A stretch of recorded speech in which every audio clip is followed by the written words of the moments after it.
Dr. Anwar, dear friends, first of all, let me say it's wonderful to be back in the UAE and Manoj, particularly at this event, which I know you have done so much to build up.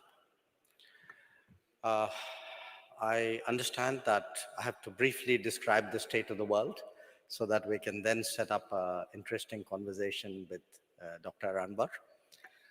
So let me share my thoughts both about how the world looks to us, as well as where the relationship with the UAE fits into in that world. If I were to pick the key concepts which define the world today, uh, probably I'll settle for about three or four. Uh, Obviously, the first would be globalization, the impact of globalization on the world. Two, I would speak about rebalancing. Rebalancing meaning that uh, the weight of different nations and different regions in the world have changed in the last many decades. Uh, and a lot of that derives from globalization. Some of it is autonomous of globalization. And so when you think today of which are the crucial regions, which are the important countries, rebalancing uh, tells you that they're not the same or not the same to the same extent as before. As rebalancing advances, I would pick a third concept, multipolarity, which is that uh, some nations and maybe some groupings uh, have acquired that much importance and influence that they're regarded in the international system as one of the poles. And the number of poles from an era 75 years ago where we thought in binary terms of the US and the USSR or the West and the East, today you actually have more independent or autonomous centers of decision making. So the more rebalancing We value uh, cultural diversity. And I think only through this sort of process are we able to continue the communication that's important in between countries.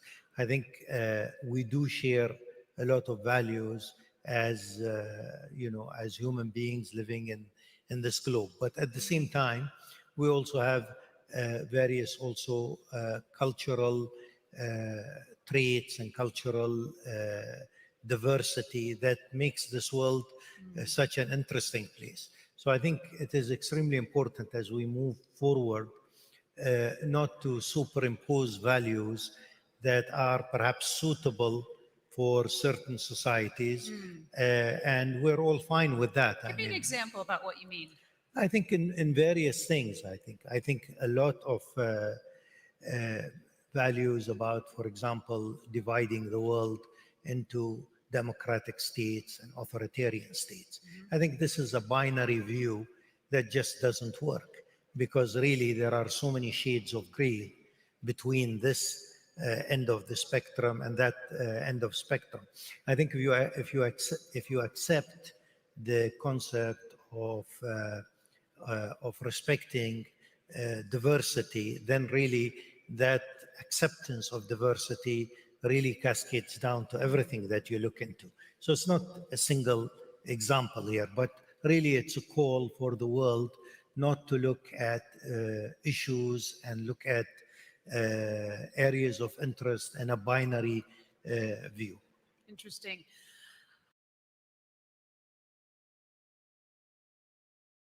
We seem to be entering this new era of globalization, where at the moment it feels like bilateral relations are taking precedence over potential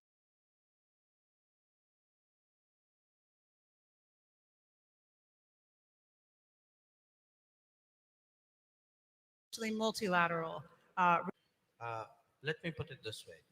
You know, we saw a certain kind of globalization acquire a great deal of momentum, uh, probably from the mid 90s till about 5 years ago, 7 years ago. A lot of it was propelled economically. It was facilitated by technology, very driven by investment. But it also created exactly the point which Dr. Anwar mentioned, a kind of globalization ideology.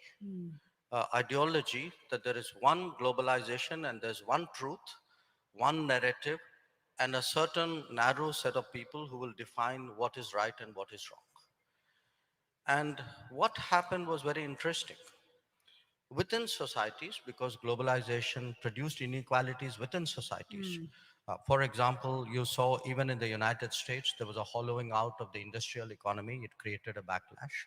It also created problems between societies. So you had actually a very interesting phenomena, I would say, uh, certainly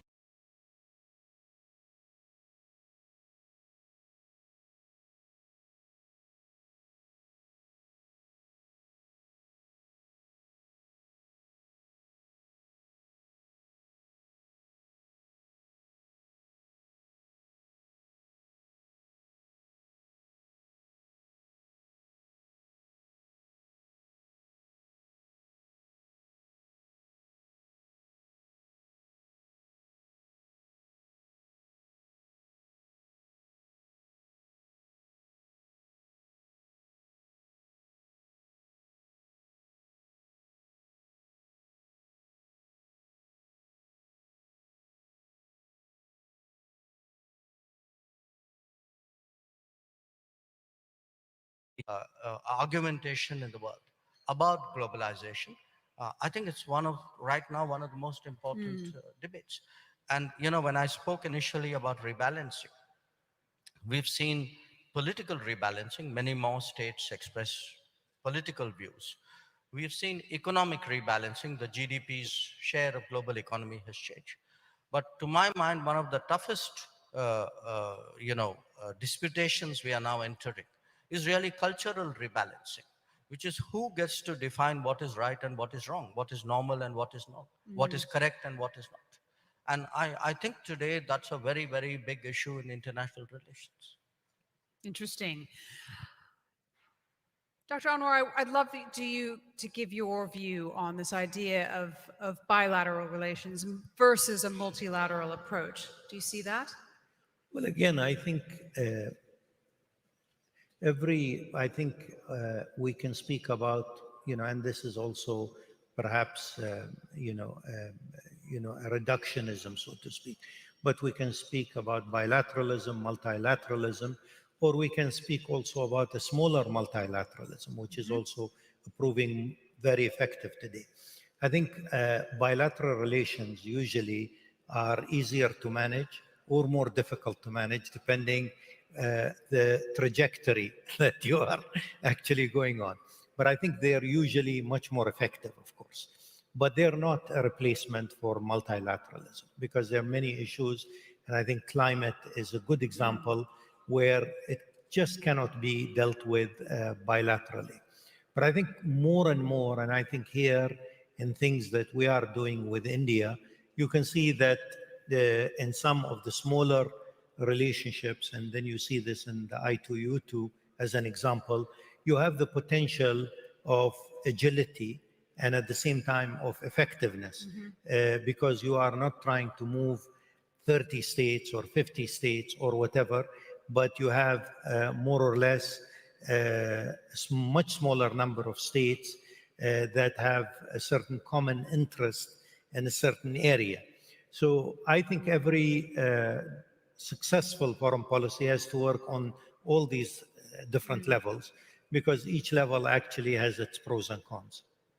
If I could just add to that, I mean, if I take India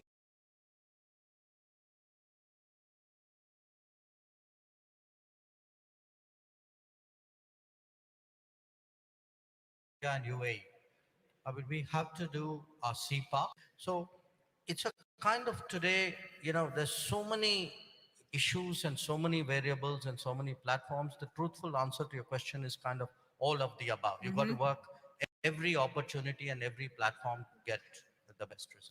Well, let's take one of these examples and let's look in particular at COP27, finished recently. I'd love to hear directly what went right and what could have gone better.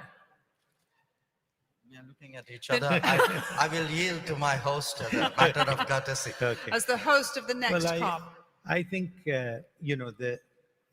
again, I look at it not as an expert in climate change. I look at it more from a political, let's say, perspective.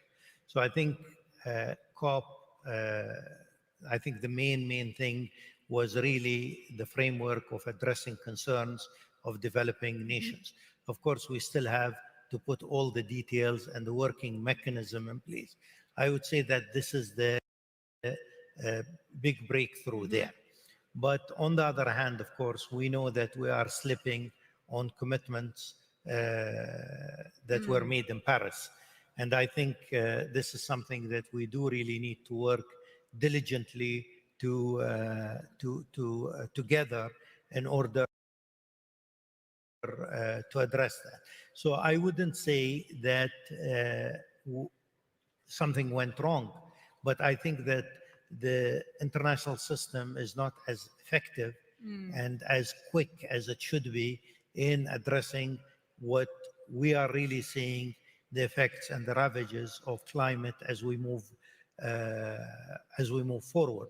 But definitely, I think also what is extremely important, and especially from the perspective of a country like the UAE, which is quite bullish and working very hard on sustainable energy, but is at the same time a hydrocarbon economy. This realization that the transition is not going to happen overnight and will also need for everybody to understand that it will need a parallel hydrocarbon support for countries like India and like us and other countries that still need to develop their economies, address societal requirements in education and in housing and in infrastructure, etc.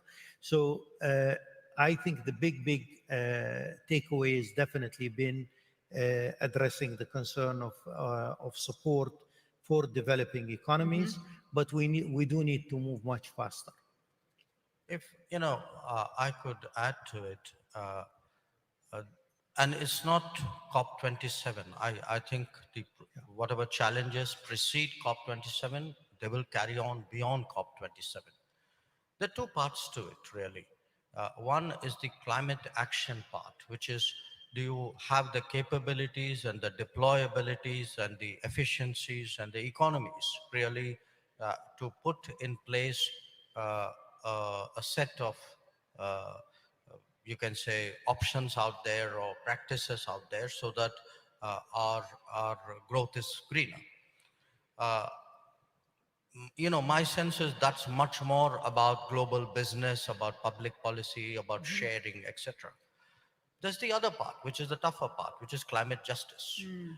And the climate justice part is that the promises which have been made to the developing world, uh, essentially, it's like those who are occupying carbon space have kept promising that they would help others. And frankly, they've kept shortchanging the world. And they come up every COP with some new argument, some evasion, something which keeps kicking the can down the road. So the real problem you're facing today is that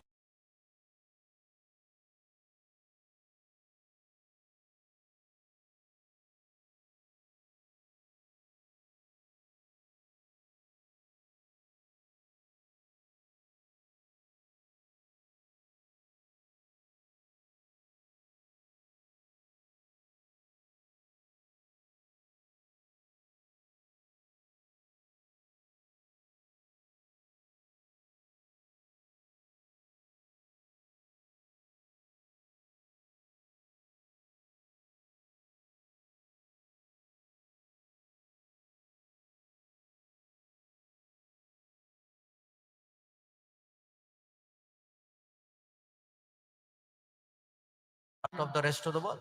But yet you'll say, well, they're a big emitter, so maybe they should step forward. Hello, this was not the country which occupied the carbon space. So somewhere people need to, be truthful about it and say, who's really responsible for the global warming, and the countries which need to step up. I can hear an element of frustration in your voice as you I speak. thought it was an element of truth, but I'm prepared to settle for your word.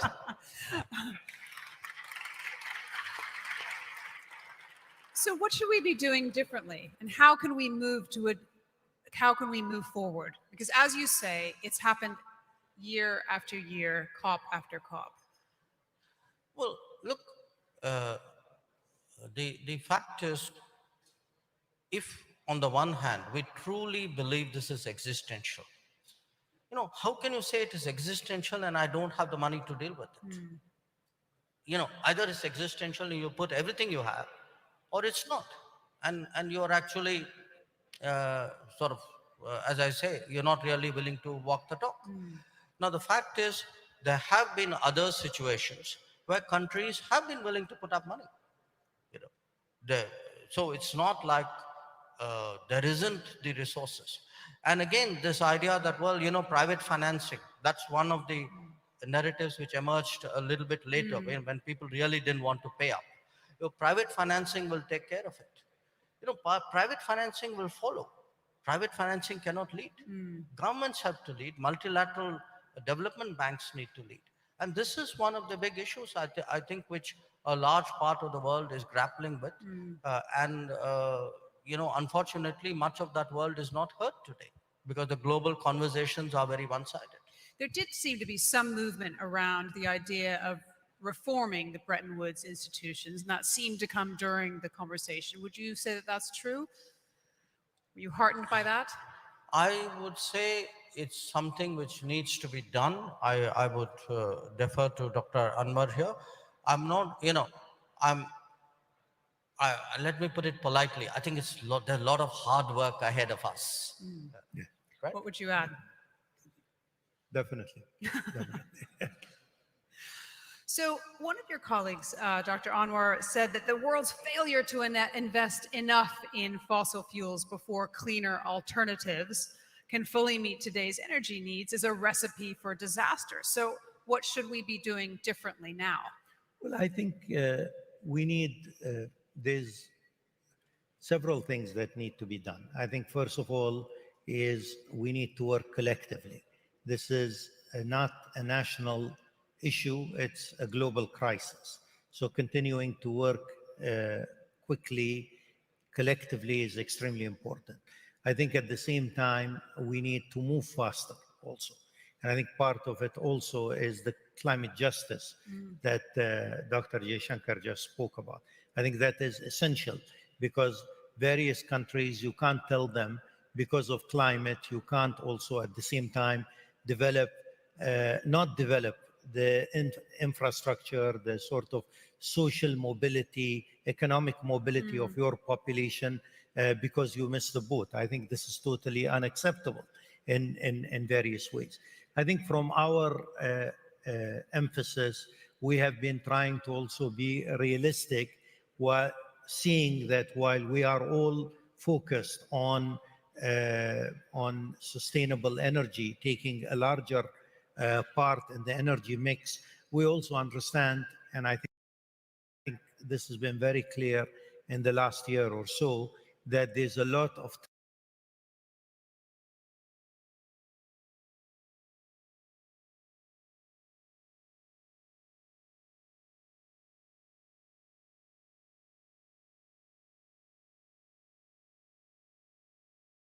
Middle East region have a very solid, almost 15 years or more of believing in sustainable energy and the necessity of addressing climate. We've been the first country to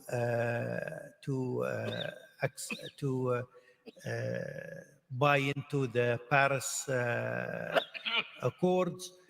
We have been at the same time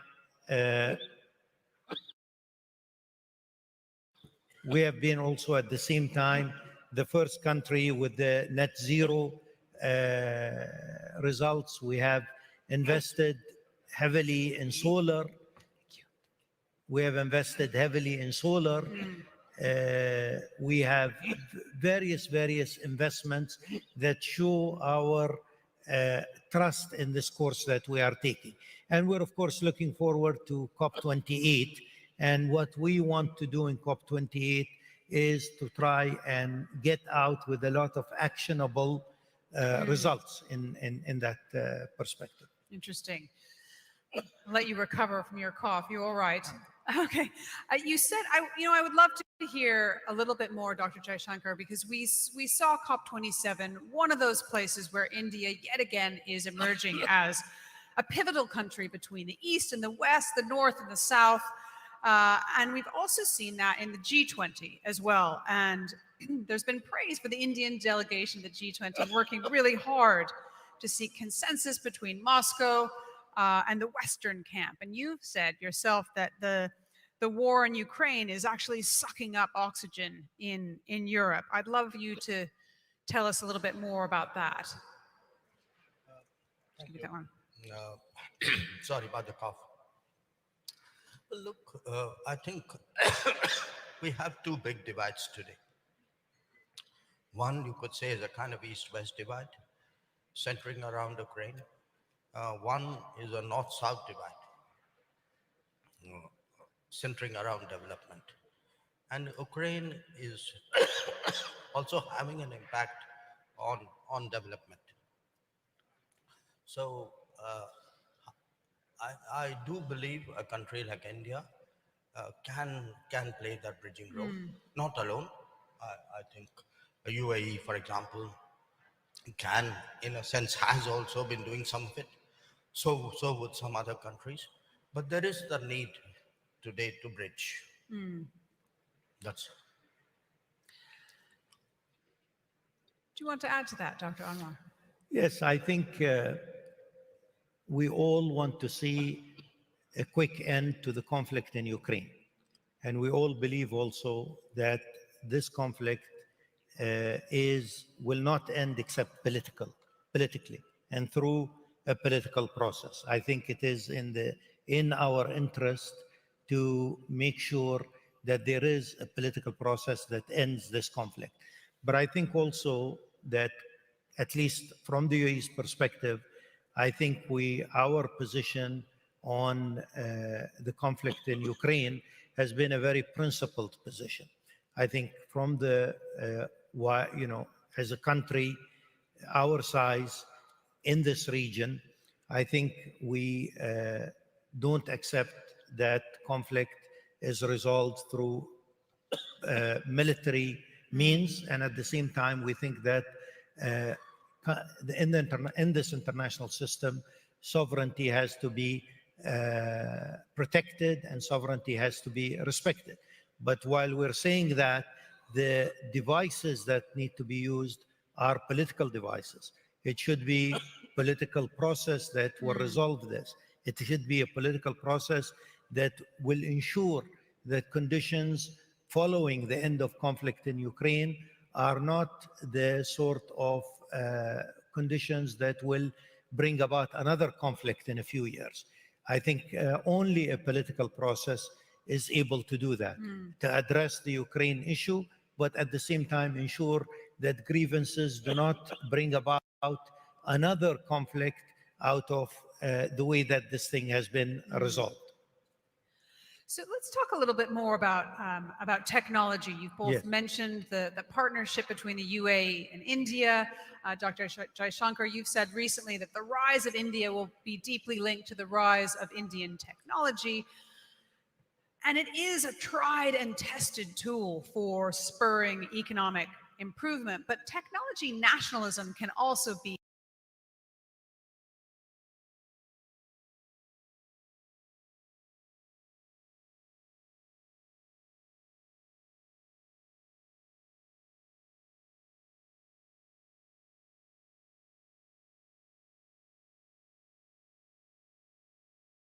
vaccine. So I wonder how you avoid technology nationalism while encouraging technology growth.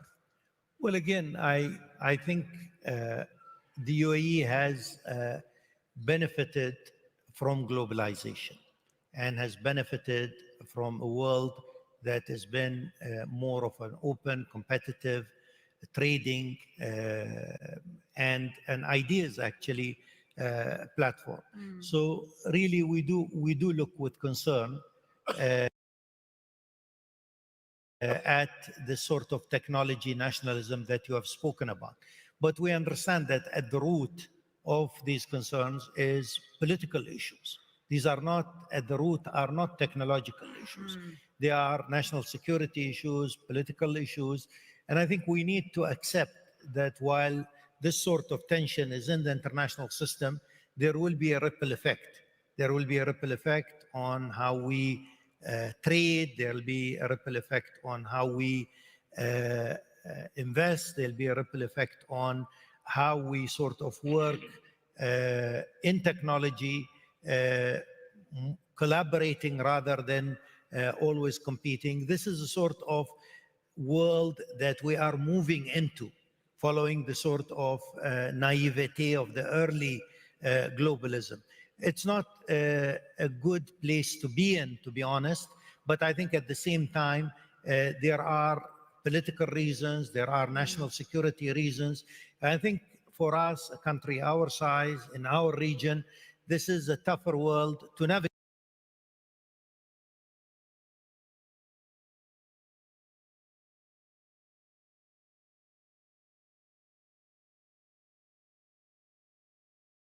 But that's the way it is, and we have to navigate it. It's natural technology would be nationally used. So we that something has fundamentally changed. Oh, everything has fundamentally changed.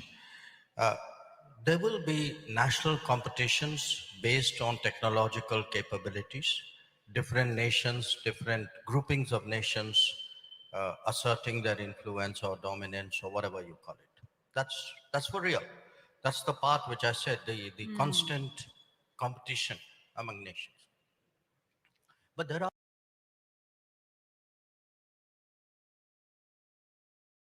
are some real issues out there. Globalization is going to make us work collaboratively because it's in our mutual interest.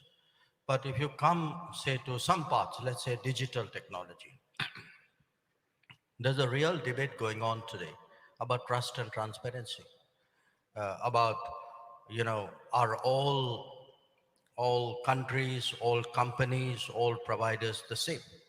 Does it matter to you under which law, regulation, ethos your data is residing?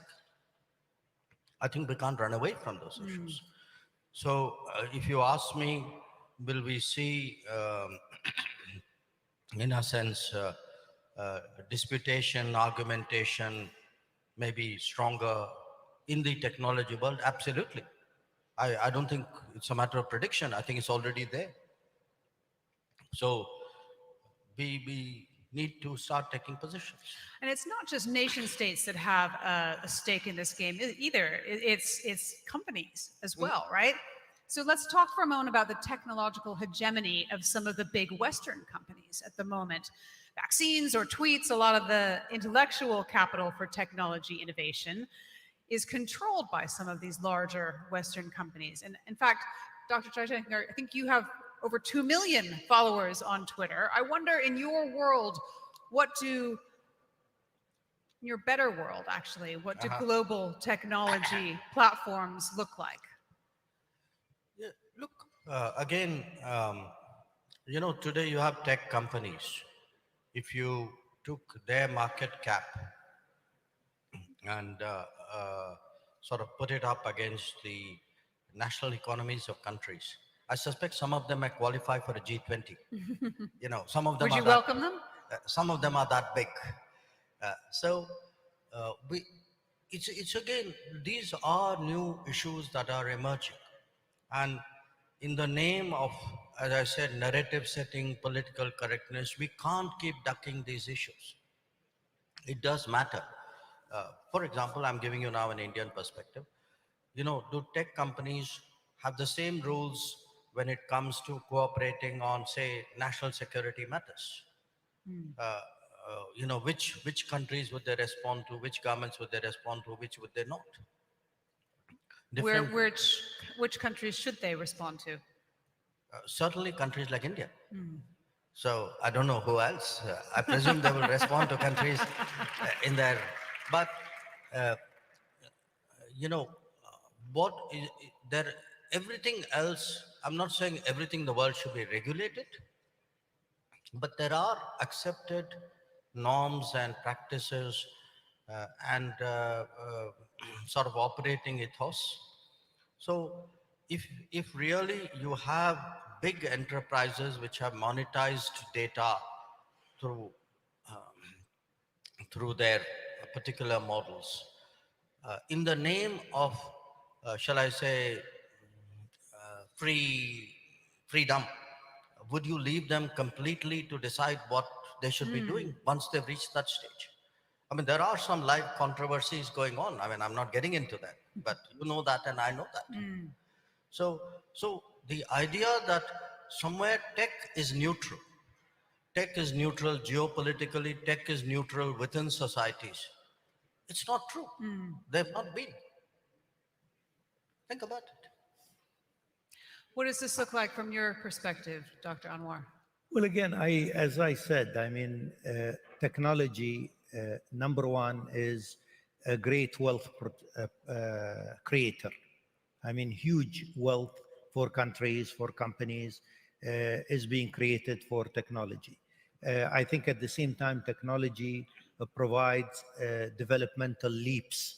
Many countries, through technology, can actually create a 5 or 10 year leap because they are big on AI or big on this or that. So I think it's definitely not neutral, as Dr. Jaishankar said. I think from our perspective, I think what is important, the UAE, for example, this year, for the first time, hit or is hitting $500 billion in GDP.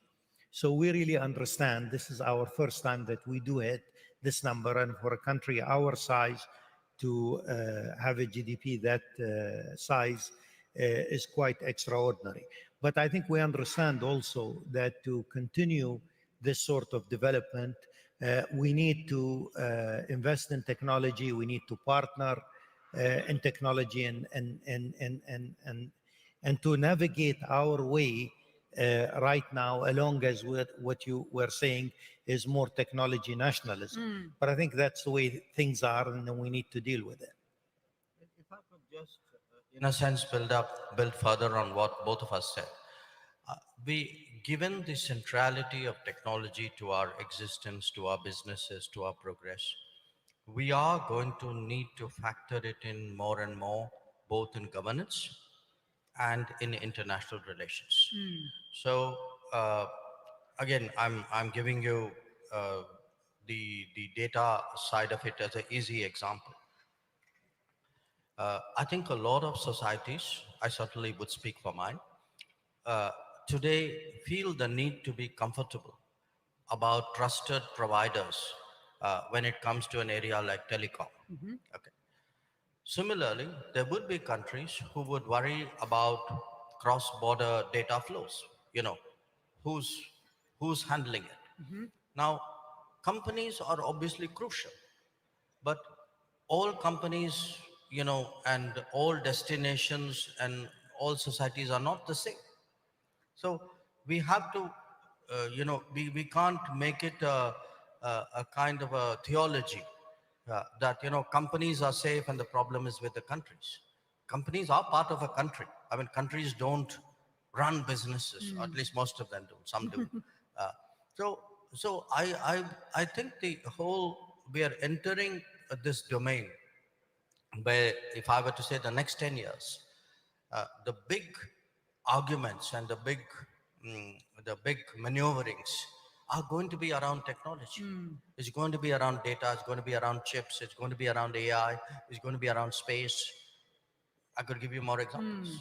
So that's interesting because you mentioned in your opening remarks the cooperation between the UAE and India around some of these emerging, these other areas like space, like AI.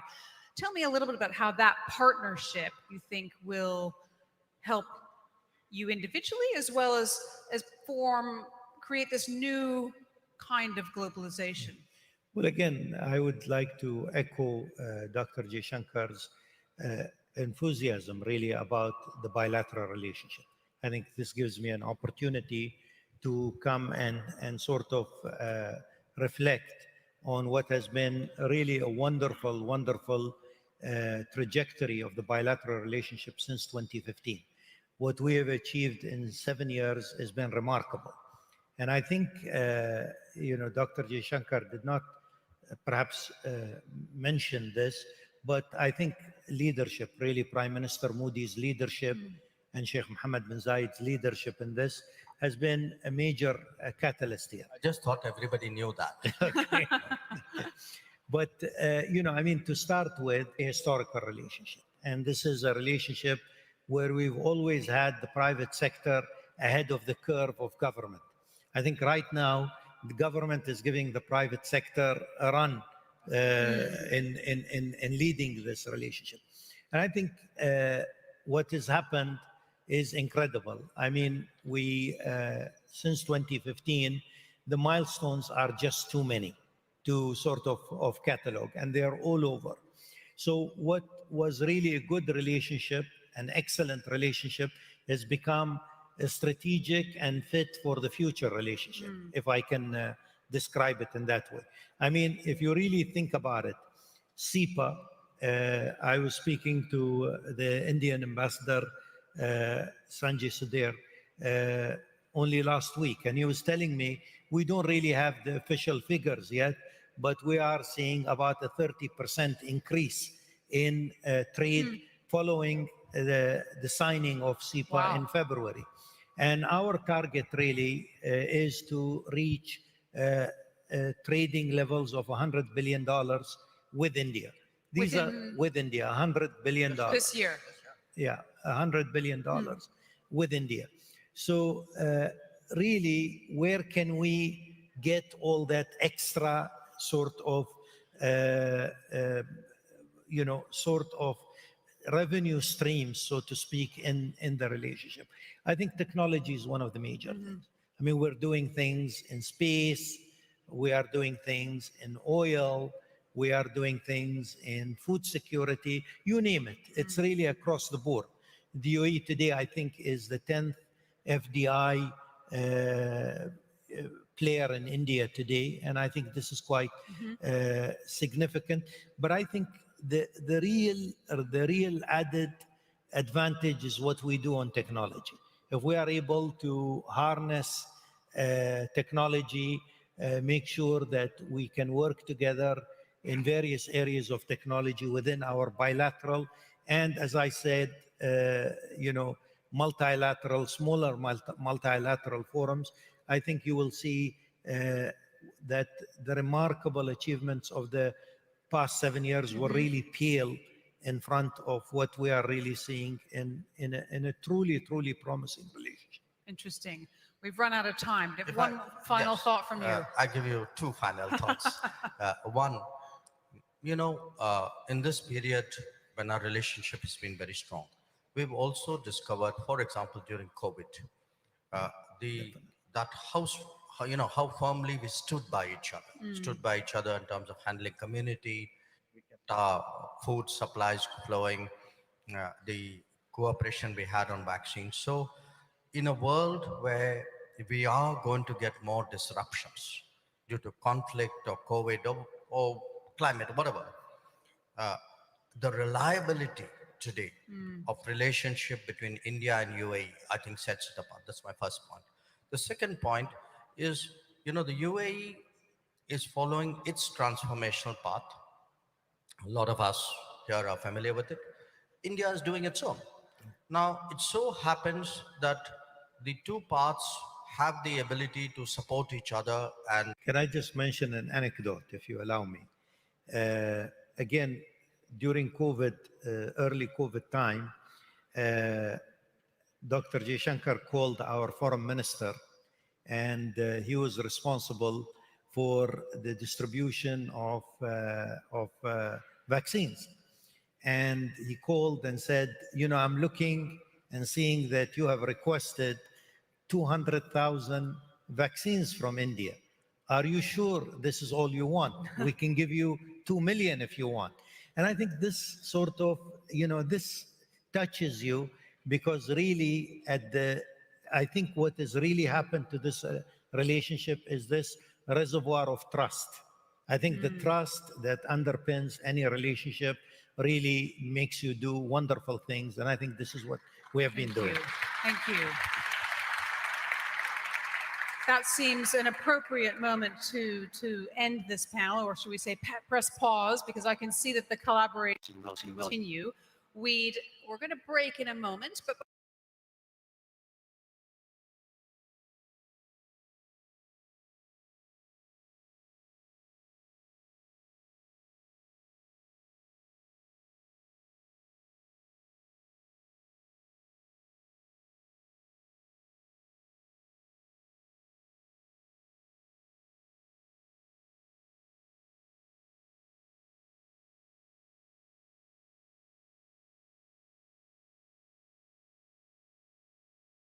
attitude of cooperation, and I seek guidance of very senior members.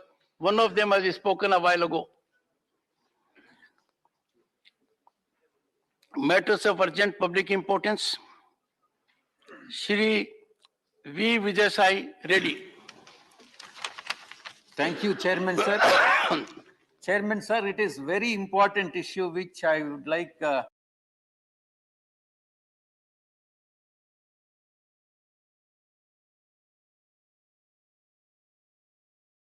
menace that is caused by the instant loan apps, sir.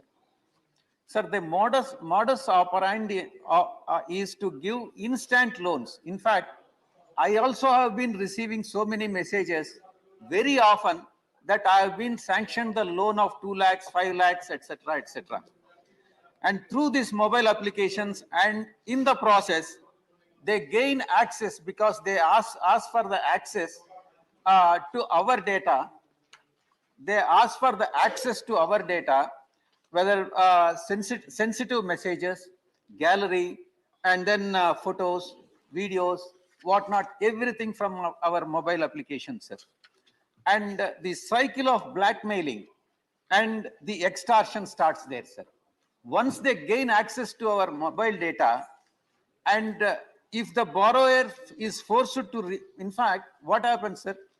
After the loan is availed and the amount is credited to our bank account and the repayment starts, where if the borrower fails to repay the amount or installment is not repaid promptly, then the borrower is forced to repay an amount is much higher than the loan amount, and which is very exorbitant, sir.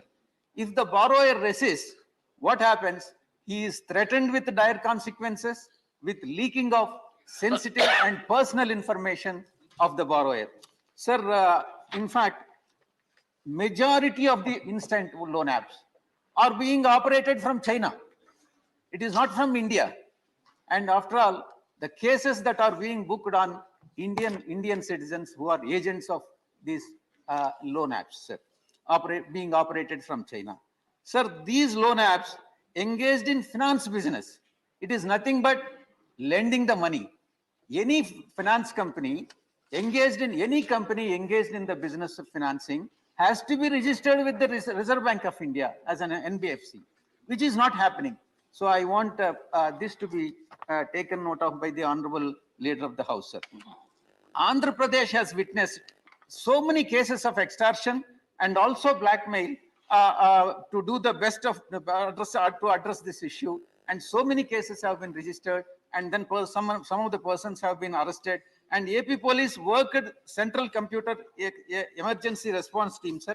And sir, finally my request is, I request the Honorable Minister to intervene and ban such apps. Number 2, punish the developers and promoters. Number 3, formulate stricter laws and regulations around the privacy of phone data, sir. Thank you very much, sir. Dr. V. Sivadasan. Respected Chair, here to my question, the government has replied that related to the vacancies of the jobs. Unemployment is a very serious crisis in our country. Sir, it is a shocking around that 10 lakh posts are vacant in the ministries of the government departments itself. But in the last 5 years, only less than 2 lakh posts have been filled by the government. Sir, this is a shocking incident. That means less than 40,000 appointments per year. This is very less number of recruitment. Earlier, this government has replied to my question that the vacancies in railway is 2,26,000. Sir, in army, the government has replied 1,31,000 posts are vacant, and the huge number of vacancies in other posts also reported.